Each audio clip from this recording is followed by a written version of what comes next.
Hello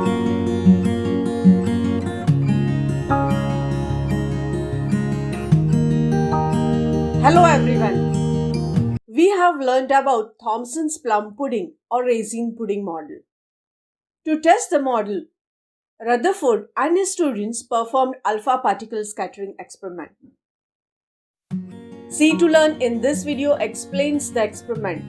Subscribe to the channel for more such interesting educational videos. For the alpha particle scattering experiment, a very thin gold foil was used. A circular screen of zinc sulfide was placed around the foil. Alpha particles were directed towards the foil from a radioactive source. This experiment was carried out in a dark room. Now let's see some properties of alpha particles. They are positively charged helium ions. They have 2 protons and 2 neutrons. Thus they are doubly charged. Due to considerable mass and speed, they could penetrate the foil. They produced a flash of light, that is scintillations, on striking the zinc sulfide screen. Now, why did the scientists use foil of gold instead of other metals? Because gold is the most malleable metal and so a very thin layer of atoms can be obtained. The gold foil used was about 4 into 10 raised to minus 5 centimeters thick. However, this gold film was about 1000 atoms thick. So we can just imagine how tiny an atom is. The alpha particles which pass through the foil would strike the screen and produce a flash of light, that is scintillation. The scientists counted the scintillations which were visible to the naked eye, and from the location of the scintillations, the path taken by alpha particles after striking the foil could be known. Rutherford and his students observed that most of the alpha particles passed straight through the foil, but some particles deflected by smaller angles, and they were surprised to see that a very small fraction of them bounced back. Rutherford said this result was almost as incredible as if you fire a 15-inch shell at a piece of tissue paper and it comes back and hits you. Now, as per Thomson's model, the mass of the atom was distributed evenly over the entire atom, due to which the positively charged field must be weak. So, it was assumed that most of the alpha particles would pass straight. Well, it happened so. But why did some particles deflect by smaller angles and why very few particles bounced back?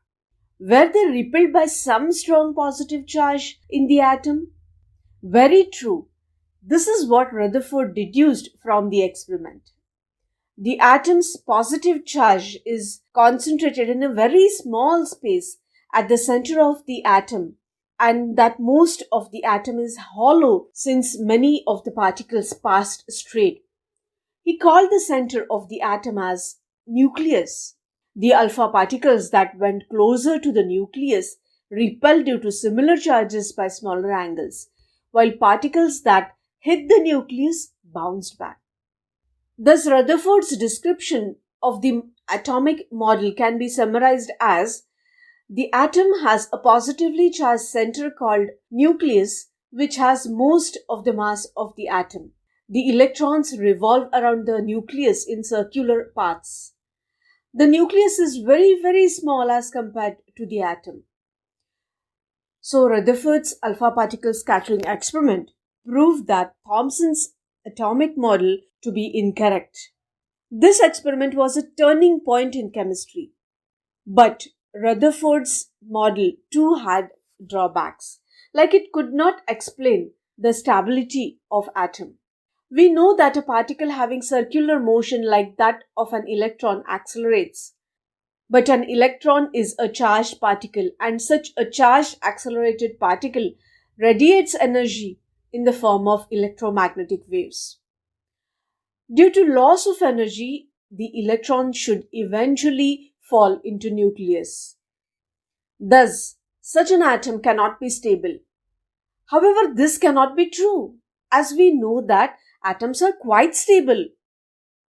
In 1913, Niels Bohr, Rutherford's another student, proposed some postulates to overcome the objections raised against Rutherford's atomic model.